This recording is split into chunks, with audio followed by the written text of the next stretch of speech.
Hey guys! It's Antonio Stevens and welcome to my universe. So ayun na nga, ang dami na sa inyo nagsasabi na mag-vlog ako. So eto, here's my first vlog ever. Since this is my first vlog, papakilala mo na ako with 21 facts kasi 21 years old na ako. So that's one of the facts pero hindi pa yun yung kasali sa 21 facts anyways. So habang nagkakwento ako, actually andito yung mga tanong nyo kasi nagtanong ako sa IG kung ano yung mga gusto nyo malaman about me. Nilagay ko siya lahat sa bowl, tapos kung ano yung mabunot ko, yun yung isasagot kong fact. Tapos 21 lang, na sana maalala ko kung ilan na yung mga nagawa ko. Anyways, habang nagsasagot, magpapakalbo ako. Backstory lang, kaya ako magpapakalbo kasi for the past few weeks, gumagamit ako ng facial wash para gamitin as shampoo for my hair. Apparently, masama pala siya kasi nag-dry ng sobra yung buhok ko and hindi siya normally ganito. Usually, pag nagpapahaba ako ng buhok, malambot naman siya and soft. Tapos ngayon, dahil tamad tayo kumuha ng shampoo kay mama, gumamit ako ng facial wash. Tapos ayan, sobrang dry. Ang dry. Like, kakalbo ko na lang kasi feeling ko, patay na yung buhok ko. Like, hindi na siya mare-restore. And, yeah, pakalbo na lang tayo. So, yun na nga. Pakalbo na tayo. Medyo kinakabahan ako kasi actually parang first time ko yata ito magpakalbo. First time ko magkalbo ng sarili ko. So, sana hindi ako magkasugatan. Sana pantay. Actually, sana pantay. Or if ever, papayos ko na lang sa kuya ko. And yeah, tara, start tayo. So, first question. Hirap. Tatalikod pa ako. Hindi na kasi kita sa taas eh. Unless... Okay. So, first question. So, tanong ni Jake.Lay, color do you like? Actually, favorite color ko, ito, it's yellow. Kaya favorite ko color is yellow, is that parang masarap siya sa mata, tapos naka-happy. So, gusto ko maging happy. So, parang, yeah, pag nakikita ko yung color yellow, na-happy ako. So, yun.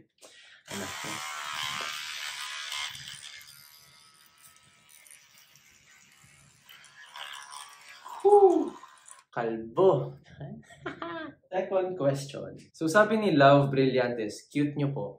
Hindi siya fa, pero thank you. Oh, suwan tayo tayo. Ayan na, hinahalo ko siya, hindi ako madaya. Second question. Working or still studying? So, currently, student pa lang po ako, incoming sophomore.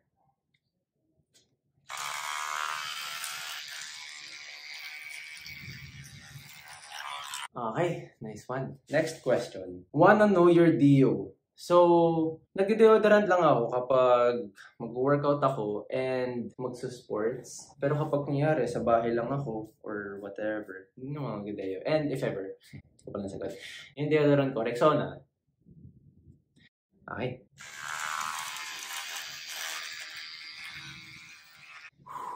Next question, and haluin natin.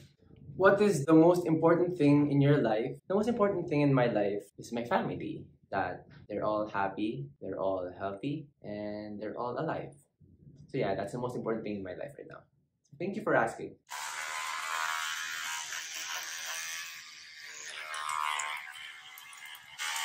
Maong ewan, guys. Iniisa-isa ko kasi siya. Pero ayan, mukha siyang mo. Ayan, titignan na lang, no? Hindi, joke lang. Pangit. Pero... Next question. Grabe. Ang weird. Akala mo walang kalbo sa kabila, no? Boom. Panis. Tanong ni Menardo. What do you prefer? Boxers or briefs? Kumulog. Oh. So, depende kung anong nalabhan. Actually, wala namang preference. So, kahit ano. Kung anong malinis. Next question. Sabi ni Hey J. Sean. Hi, crush. Hello. Hindi naman yan yung fact. So yung next question is, tanong ni Yoel Pama, fitness journey. So actually, medyo matagal naman na akong into fitness. Kasi when I was a kid, nung na-diagnose ako with asthma, sabi ng doktor, mag-sports daw ako para hindi lumala yung asthma. So ever since mga grade 1 pa lang, nag-sports na ako. So yeah, pinakauna kong sport is basketball. Pero yung kapag tinatanong mo, kung kailan ako nag-start mag-workout talaga, yung bodybuilding, ganyan. Mga less than a year. Next question. Ang tanong ni Menchu Esme, is it true that I like you and you like me too? No. Sorry, hindi mo katalala. Naman. Sabi ni _Tani 4A, why so cute? Thank you. Drop your ritual, I mean skincare. So yung skincare ko, ano lang, toner, tapos sunscreen. And sa gabi, toner, tapos hydrator. So yun lang, 2 steps lang. Hindi naman siya sobrang complicated. Hindi ako nagmamasks or anything. Tapos pag paminsan-minsan, pupunta ako sa derma, facial. Yun, shave na tayo. Mukha akong ewan. Next question, by DQ Music 3. What's your favorite musical? So right now, favorite musical ko is Ang Huling El Bimbo. It's a local musical. Kaya ko siya favorite musical kasi ang ganda ng storyline, ang ganda ng plot, tapos yung twists. Ang maganda kasi classic songs yung ginamit sa musical by Eraserhead. So parang nostalgic siya. Tapos maganda pa yung pagkakagawa ng storyline. One of the best musicals na napanood ko. Anyways, nangangati na ako kasi ang dami ng buhok sa katawan ko. Pero tuloy natin. Woo! Grabe yung chika tayo.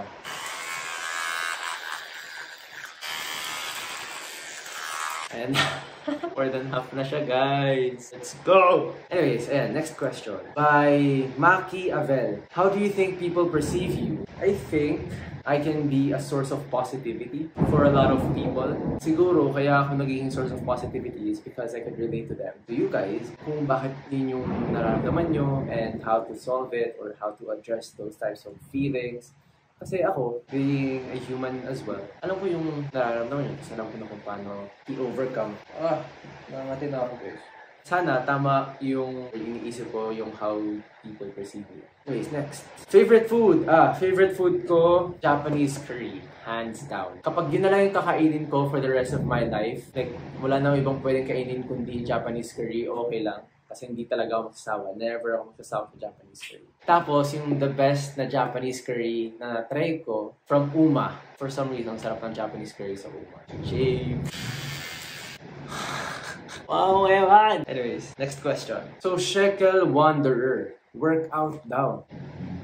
Mask pa mo. Workout. So, yung current workout program ko, it's push-pull legs program. So, in one day, hinahalo ko yung mga push workouts like push-ups, tapos pag-pull day, pull-ups, bicep, tapos legs, squats, ganyan. So, yeah, that's my current workout program. Kasi, mukhang effective naman siya sa akin. Tapos, 6 days a week siya. And, yeah, naging hobby ko na mag-workout. Parang hindi na siya trabaho for me. Kasi gusto ko mag-workout. Naging hili ko siya.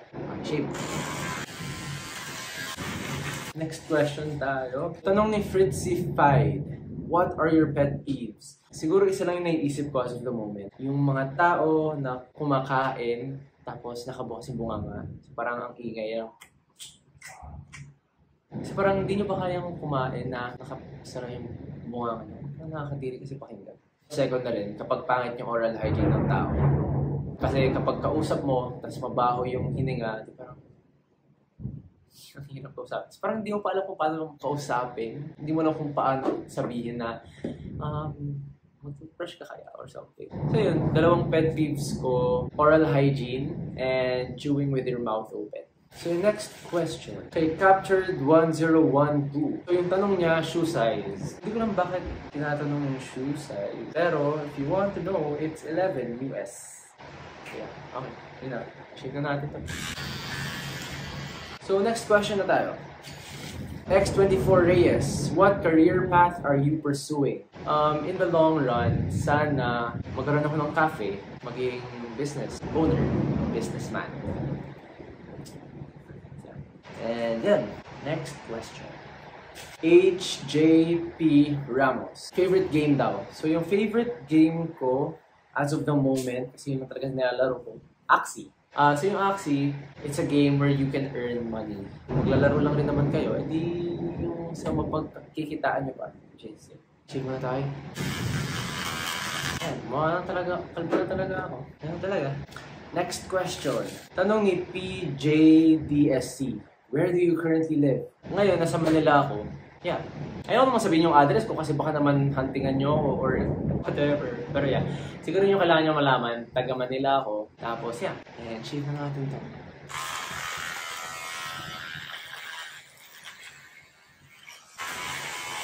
Wala, kalbo na ako guys. Pero meron pa sa likod. So, tuloy natin ang Q&A. Daming books ang tawad ko. Next question. Arturo Cabu. Kailan birthday mo po? So my birthday is on July 16, 2000. Shave ko na lang yung buong ulo ko. Kasi hassle eh. Para diretso nung ito lang.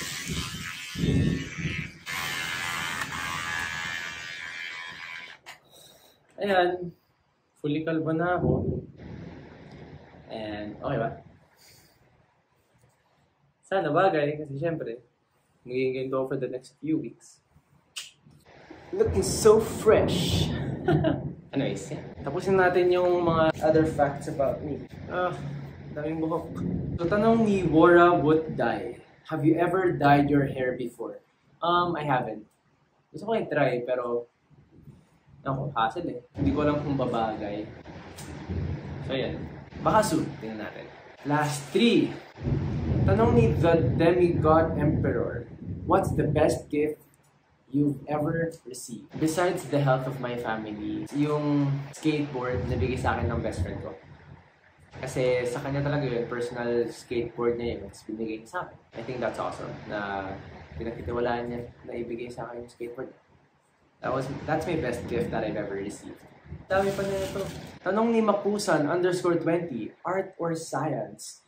Actually, mas hilig ko ang science. Interesting para sa akin yung mga sciences, yung mga facts, kung bakit yung mga stuff, ganito, nag-work. So yeah, sciences. Favorite thing to do besides working out? Tanong ni Marvin Ray. Playing frisbee or playing sports in general, TBH. So, siguro kahit, medyo workout rin siya. So, besides sports, cooking and baking. Basta para sa akin yung niluluto ko. Ayoko yung magluluto ako or mag-bake ako tapos iba yung makain. Pero okay naman magluto para sa iba, pero dapat matitikman ko rin. So yeah, that's my other favorite thing to do besides working out and sports is to cook and bake. So yun guys, thank you for watching and yeah, actually ang dami pong mga tanong dito. So comment dyan sa baba kung ano yung pwede kong gawin habang sinasagot yung mga tanong nyo. Kasi ngayon, 21 facts lang. So stick tayo sa rule na yun sa 21 facts lang talaga. And yeah, like nyo rin yung video. Sige na, please. Like nyo na. Tapos, subscribe na din. Tapos, share nyo. And as always, it is your universe. Take care of it. Bye guys. See you next time.